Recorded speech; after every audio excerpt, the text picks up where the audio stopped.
Hi, this is the day of my life for today. Good morning.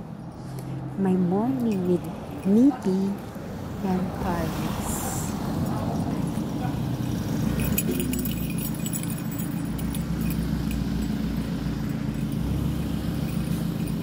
This is our morning walk every morning.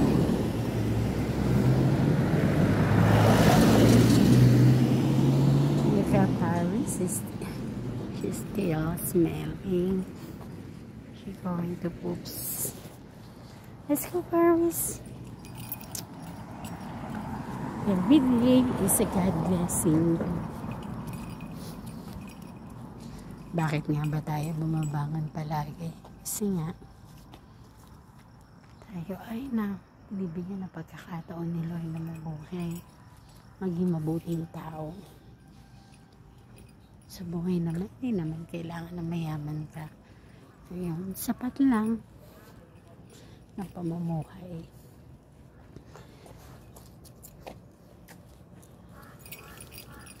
Dapat enjoy lang tayo kung ano yung meron tayo kasi lahat tayo may finish line. So gumawa ng mabuti sa kapwa. Panahon ngayon, social media, grabe. Hindi na lang mag-vlog ng maganda. Yung wala kang tatamaang tao, yung sasaktan. Hindi masaya lang, enjoy life na. Kung sasakyan, di come and go. Siyempre, kahit maayos ka mag-drive, ma-aksidente ka talaga. Binigay sa atin ito. Yung finish line natin. Kaya, lagi tayong magpasalamat kay Lord kasi pinaparamdam niya sa atin ang buhay dito sa lupa.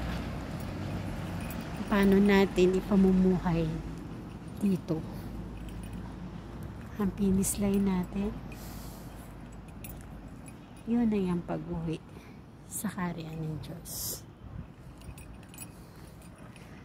Napakaswerte ko kasi napakabait na magulang ko. Alam ko na lahat ng magulang ang walang hinangad kundi kabutihan ng kanyang anak. Napakasarap na buhay kasama ng makamila mo. Buo kayo kahit wala kayong pera, simple lang, makakakain kayo. Yun yung masayang buhay na. Masama sa pamilya ni Alitan. Kasi binuhay tayo ni Lord, binigyan tayo ng pamilya na makakasama natin for life. Yung nasabing for life, yung hanggat may buhay sila. Yun yung paparanas sa atin, Lord. Mabuhay dito sa mundong ibabaw. Maging masaya lang.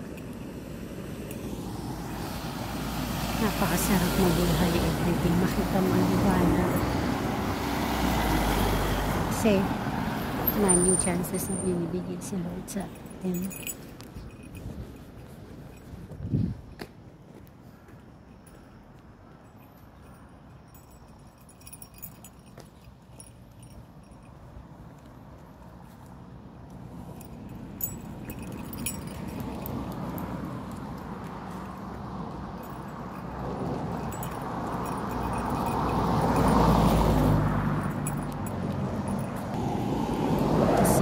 Day to be alive, and thanks God for everything.